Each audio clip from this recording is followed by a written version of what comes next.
Hi everybody, I'm excited today to tell you a little bit about Janey Lou's. Janey Lou's has such great products, and if you haven't tried Janey Lou's, you're in for a treat. There's so many things that we can try today and so many exciting ideas. I looked for so many things that I just didn't know what to make for you. So I've picked a few ideas for you that I think you'll like. They looked really good to me, and I'm also attaching all of the recipes at the end of the webinar so you'll be able to try them at home. And so let me just tell you a little bit where they came from. Janey Lou's is a Utah company. It started as two sisters started making treats.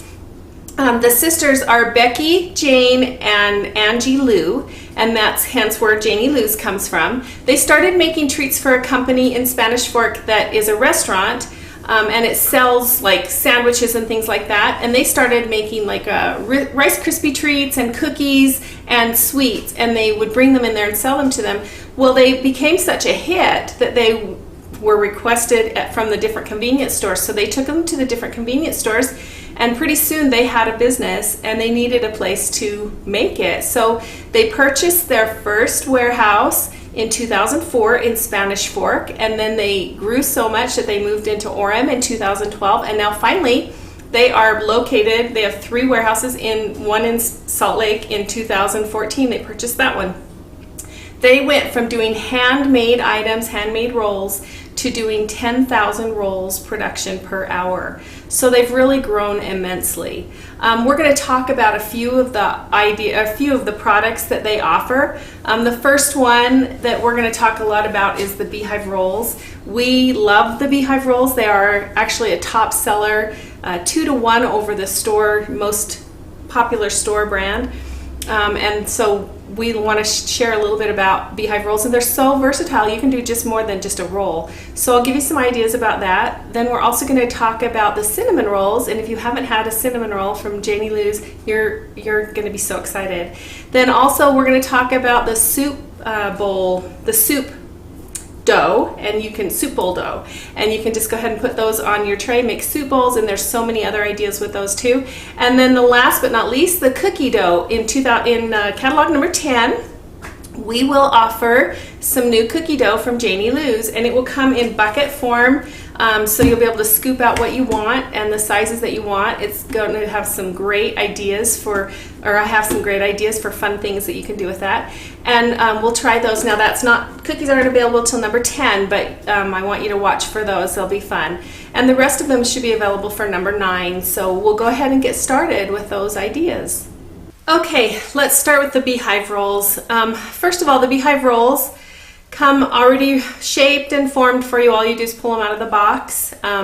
You're going to be able to put them on a cookie sheet and make your rolls. It takes I would let them sit on your cookie sheet depending on how cold your house is. If it's a warm day, it's not going to take very long, probably 2.5 to 3 hours, just sitting on the stovetop if you want. That's the way I've always done it. They do recommend you can do it in an oven with a little bit of water underneath to keep it moist. But I did mine today. Just on top of the oven, I put plastic wrap. Actually, these ones I use to cover are plastic covers. Put them on the cookie sheet and just let them sit on top of my oven. That was actually on 170, so it was a little bit warm, so it just brought a little bit of the heat. So you can do just basic Beehive Rolls. The key tip is putting them on your pan. If you'll notice this has 16 rolls on this sheet pan, which is our regular cookie sheet. I did 4 across and 4 down, and the idea is you want to space them so that they look beautiful when they're finished and risen, about 1/4 inch apart, maybe a little bit more, and then just let them double in size and go ahead and throw them in the oven. Now these ones, you can just have a regular roll, the regular Beehive Rolls. You could put a little melted butter across the top when you pull them out, or these, I actually put an orange glaze on top, so these are orange rolls. I told you also you can use raspberries to make a raspberry glaze. It's just a little bit of powdered sugar, a little bit of like about a tablespoon of melted butter, and then whatever juice you want to use. I used orange juice, and I actually did put a little bit of the orange rind in there too.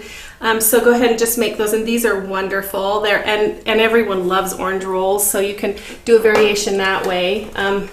I also did a lemon pull apart, which I've actually given you the recipe at the end and I'll show you how to do that in a minute. And then Another great idea is this dip ring, and these are just Beehive Rolls that I've taken and cut them in half when they were just a little bit soft. You want to let them come out of the freezer, put them on your cookie sheet, and as soon as you can start just plying the side that they're just a little bit soft, take a big chef's knife, cut them in half, and then stack them side up on the side here so you can see the rings at the top, and stack them around. And then what you're going to do with this is put a dip in it, and I just chose to do a spinach dip, and I just used our Popeye spinach mix, and you're going to put that in the middle, and this would be a great hors d'oeuvre to take somewhere. And there you go, you have dip and bread to serve it with. So, and you can have a really fancy little plate. I baked this on the Camp Chef pizza pan, and then I went ahead and transferred it over to a sheet here that was cooler because I needed it to be cool. But there you go, that's beautiful. It's fun hors d'oeuvre. You can also use your Beehive Rolls as a sandwich if you would like to. I make like chicken salad, and so I'll mix up a chicken salad, slice it down the middle, the roll down the middle, and put my chicken salad in there. It's really good, kind of like a croissant. You can use them for ham and cheese rolls. You could put your ham and cheese in there and then put them back in the oven just for a minute to toast it. You can make breakfast sandwiches out of them if you have a few left over. A lot of times I'm making them for Sunday dinner because they're so easy. You can throw them out and on your cookie sheet, go to church and come back and they're already risen, and pop them in the oven, have hot rolls. Well, sometimes I used to make, I have a lot of boys, so I used to make a lot of them, and I'd have more the next day. And so you can just do a breakfast roll with that. Put your ham and cook a scrambled egg and a little bit of cheese and have a breakfast right there out the door, quick and easy. Okay, with the Beehive Rolls, there's so many fun things that you can do. Today we're going to do a lemon pull apart. They look just really fun and refreshing for me, and so I thought I'd try it. You can use it as a breakfast roll or for a dessert or just like a brunch if you have friends over. And so it's really easy to put together. I'm going to put it together really quick for you, and we'll get to try it as soon as it's baked. So it uses 12 Janey Lou's Beehive Rolls. And I went ahead and just set these out so you can see that they're still cold, but they're just not quite frozen. And actually, it doesn't even take that long. These have been out about 2 hours, so they're actually getting a little soft. So what you're going to do is cut these into 6 pieces, actually 4 pieces. I think I did 4 this last time. It's baking right now, so I'll show you when it's all finished. But cut your rolls in 4 pieces. So I just cut them right down the middle and then across ways. So you got 4 pretty even, 1, 2, 3, 4, 6, 7, 8. Couldn't remember how many I had. We'll put 4 more on here so I don't get confused, because I do that regularly. Okay, and then it also calls for a ½ cup of butter already melted. So you're going to pour this into your 9x13 pan. I already melted that in the microwave earlier.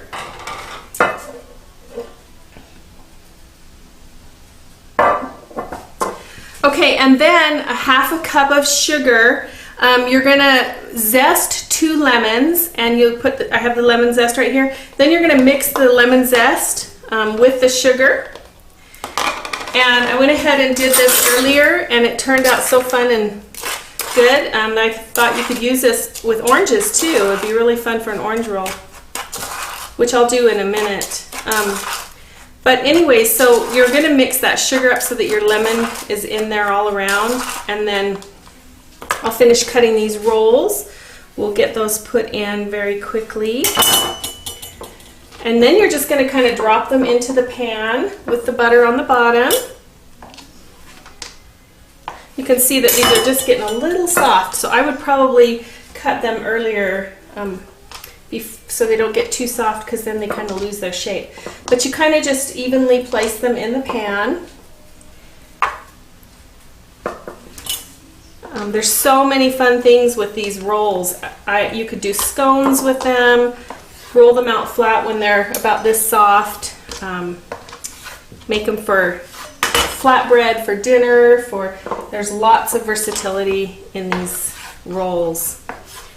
I'm going to make an orange roll with them. I love orange rolls, and basically I'm going to do the same thing that I did with the lemon, and do some orange zest and make a quick glaze, and then when the rolls are baked, we'll go ahead and put that on.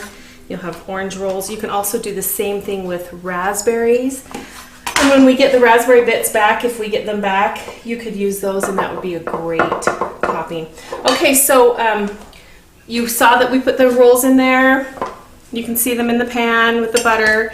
And then I'm going to take half of this. You want to leave about a half a cup left, and you're going to put it across the top and let it, then we're going to let this double in size and raise.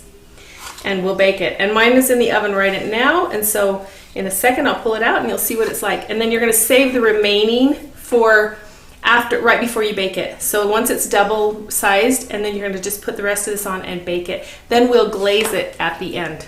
Okay, I just pulled the lemon pull-aparts out of the oven. They smell heavenly. And I've gone ahead and made a glaze, and the recipe is alongside the recipe for this, is on the end of this webinar. Sorry, I'm losing my tongue today. So it's just basically powdered sugar, a little bit of butter, and some lemon juice from your lemon zest that you had earlier.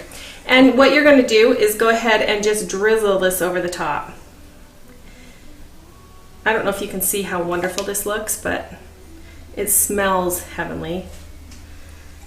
And no one's here to eat it with me, so I might have to eat a lot of it myself.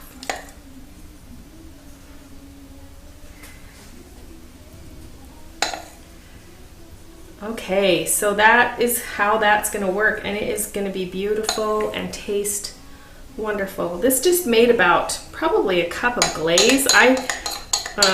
I think that's plenty. It's going to be plenty sweet enough because you have all that butter on there. So now you could also, if you didn't want to make this lemon glaze, you could use the Janey Lou's cream cheese, which we can use on a lot of different variations, and it comes in this 3-pound container. It's very versatile. You leave it in your fridge and you can use it whenever you want. Okay, now on to cinnamon rolls. Janey Lou's cinnamon rolls are so easy to make, and they turn out beautifully. Now this one I just took out of the oven, so the pan's still a little bit hot. And I went ahead and put quite a few on this sheet. I wanted to show you how beautiful they turn out when they're kind of squished on a sheet. Normally I like to make my cinnamon rolls separate so that they're not stuck together, but they are very pretty when they're all together on a sheet. So you can do either one. If you'd like to space them out a little bit more, let them raise a little bit more and have them perfectly round, that would be good too. If you're trying to feed a whole bunch of people and you want to put a few, you don't have a lot of cookie sheets, just throw a few on there and then you'll be able to cut them apart. Okay, some of the other things that you can do, you can do cinnamon French toast, and the way you can do this is you would let these cinnamon rolls thaw and then just lightly roll them. Get a little bit of flour on your counter or on your rolling board, whatever you use. Put a little bit of flour there and then roll them out so they're a little bit flat, and then you can go ahead and just fry those in a pan or deep fry them, and that would be like deep fried cinnamon French toast. You can make scones with these too also. They would be a cinnamon scone. Just do kind of the same thing. Let them thaw, roll them out flat, and then deep fry those. And then also you can do a cinnamon roll casserole, which I did earlier, and it's a picture of it's right here, and this is like a breakfast casserole, and I've attached the recipe to that, and I won't go through the time to make it right now, but you can see that it's just pieces. You take your cinnamon rolls, cut them into pieces, put them in your pan with your butter and nuts, and let them raise, and then bake them, and I added the cream cheese frosting on top while it was a little bit warm. And that would be a great breakfast addition. Okay, let's talk a little bit about Janey Lou's soup bowl dough. There's lots of different things that you can use it for. It comes in a box. You get 45. They're 6-ounce balls. It's number 8573, and I have just fallen in love with these. I haven't ever purchased them before because I kept thinking I don't need that many soup bowls, but there's so many things you can do with it, so I think you're going to be really excited. The couple of the things that I've tried is, number one, I tried a pizza. It works great for pizza.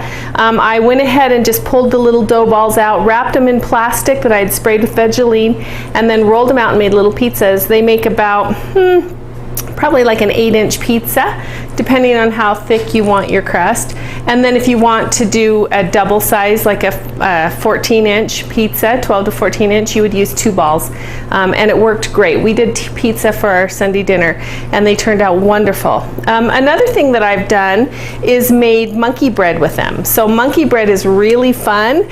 And the way I did this was I just took the dough balls, and I've got a few here. These are already soft, you can see. And I went ahead and just put those in butter. I'm gonna grab my butter. And so I used the Texas size pan, and I sprayed them with Vaseline. I wasn't sure how many it was gonna take in each pan, but one bread ball does 2 pans of these Texas size. Now if you want to do smaller ones, which would be great for samples for your customers, you could probably get away with 3 cups per bread bowl. So I just cut these, and these ones are a little soft, but they'll still work. You're just going to want to cut them about 4 different times, and then just cut. You see how they just come out in little pieces, and then just cut them probably in 4 little pieces too, each piece. And then I just rolled them in butter, and then used our cinnamon vanilla French toast sugar, and went ahead and rolled them in this French toast sugar, and then dropped them in the pans. And I just kind of split the pans up to make sure that they were all pretty uniform in how many were in there. Let them raise a little bit longer, probably another half an hour, and baked them at 350, and they were like a hit for my family. So I would encourage you to try the monkey bread. Everyone loved the monkey bread we used to be able to get, and now we can't, and so I think this is a great substitute for that. You can it takes just barely 2 hours to let those thaw on your countertop, and then cut them up, put them in, and bake them. And so you'll have monkey bread in no time. Okay, another item that I made with the pizza dough ball is something I like to call a cabbage roll. We've made these in my family for a long time, and I usually have to make bread to do it, but so I thought, oh, I'm going to try these because this would be so easy. I can just pull out a few in the morning, get my dough balls, and make my cabbage mixture. And all it is about a half a head of a pretty good sized cabbage, shredded up like you would for coleslaw. I've browned about 1.5 pounds of ground beef in a pan, and some onions. I just used our frozen onions, diced frozen onions. Put those in there, cooked it up, and then I threw some edamame in it because I had some, and I thought, oh, I'm going to try this too. And then I go ahead and cook that a little bit, add some salt and pepper, a little bit of butter, and it's ready to go. So what I did is took these dough balls, and I'm going to roll them out, and then I'm putting in 3/4 cup of cabbage, of the cabbage mixture. Now, if you don't like cabbage, and you want to try something else, this would be great with sloppy joe mix. You could actually put some sloppy joe mix and throw some corn in there with it, and make kind of like a shepherd's pie mixture. You could throw potatoes in it too if you wanted. The diced red skin potatoes would be great in there, and you could put that in there and then have a kind of like a sloppy joe bun. So it's already made together. So I'm going to go ahead and grab my cabbage mixture. You can just see it's just cabbage and hamburger, 3/4 cup, and then you just fold this over. I don't know if you can see, but I'm folding it, and then I'm going to seal the bottom, kind of pinch it a little bit, so that it seals up and it doesn't pop open. If you wanted, you could brush it with oil, maybe make it a little bit more secure. If you lay it on the bottom that you sealed, it should be just fine. So I'm going to go ahead and put that on the cookie sheet. You're going to get about, oh gosh, I've had probably 8 or so of them in a batch. You can make as many or as little as you want. If you have too many, you can always freeze them. They freeze really well. Just wrap them up, put them in your freezer, and then my husband likes to take them to lunch. Now I like to make a little bit of a gravy over top because I like them without, but my kids like a little bit of gravy. And so I just usually use our gravy mix, our chicken gravy mix, or the beef, whatever you choose to use. The mushroom, I've used the mushroom gravy mix before. So anyways, it works out really well, but I think that sloppy Joe mix would be really good in there. You could do chicken, you could do kind of like a pot pie in a bun, put a white gravy with your chicken and your veggies and stuff and seal them all up in there. And just don't make it too runny, your sauce, and you would be just great to go. And I'll bake these up and so you can look and see what they look like. Okay, so I'm finally finishing up here on the soup bread dough balls. As you can see, I just took these out of the ovens a few minutes ago, and these are our cabbage rolls. And I went ahead and plated one so you can see what they look like. I'm going to go ahead and cut it open just so you know what you're dealing with. And it'll kind of spill out. Now, as I told you, I don't know if you can see in there, but as I told you, I usually put a gravy sauce. Like I just put a little drip of gravy over the top just to give it a little more flavor, and my family loves them. So, okay.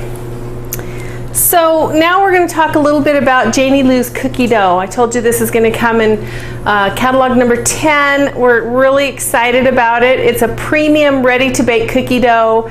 Has no trans fat, it's no corn syrup, which is a great thing, comes frozen, has a 240-day shelf life, and all you have to do is just scoop and bake. Thaw it, scoop and bake.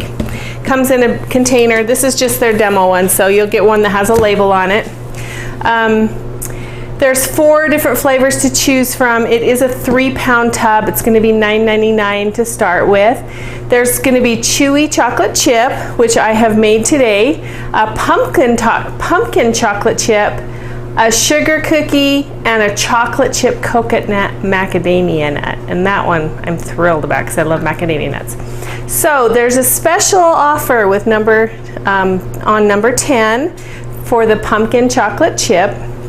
And so what you'll get for the pumpkin chocolate chip cookies, and here is a picture of here's the pumpkin chocolate chip cookies, and I'll tell you what these are in a second. But the pumpkin chocolate chip cookies, if you buy 2 tubs, so you purchase 2 tubs, then you get a free 3-pound cream cheese to go with it. So free. That's an awesome deal. So only on the pumpkin chocolate chip. It is fall time. It'll be coming right into that time when we love pumpkin chocolate chip cookies. So you'll purchase 2 tubs and get 1 free cream cheese frosting. Now, on the pumpkin chocolate chip, they are soft just like you love them. They break open so easy. Now, these are called skookies. This is something, or not skookies, sorry, a whoopie pie. I'm getting ahead of myself. So a whoopie pie is a cookie with a little cream filling. Now, all I did with these, and you could do all different kinds. I just chose the pumpkin chocolate chip because we're featuring that this time. I took the cream cheese frosting and just put it between the 2, put a little layer of it, and then there's your whoopie pie. Now, if you wanted to do it in a chocolate chip, you could. If you wanted to do it with any other kind of cookie, that you could just, and you could actually put different kinds of frosting. If you wanted to put a cherry frosting in the between of a snickerdoodle, you could do that. That'd be kind of fun. The other flavors, I've baked up a few of those. We have the chocolate chewy chocolate chip. This is a sugar cookie. All I did was put little colored M&M kind of toppings in it, just rolled it in there on the top. This is a snickerdoodle, and all I did was take the sugar cookie base, roll it in our French toast sugar, and then baked it. And then this one is a sugar cookie base, and all I did was put one of our Ghirardelli wafers in it, and I'll show you, it just kind of melted in the middle. So that's the way that one works. So there's a lot of different varieties you can make cookies. It's going to be kind of nice because you just scoop and bake. This is a time when you'd want your cookie scoop, get it out, make it perfectly shaped cookies, and it's kind of fun. Now, I did mention that you could do the sugar cookie with the strawberry. Oh, okay, so we're talking about skookies now because there's another thing you can do.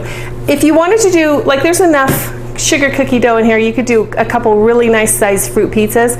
I love fruit pizzas, especially in the summer because I love the fresh fruit. So I do fruit pizzas a lot, so I'm excited about that. I did a small Skooky fruit pizza.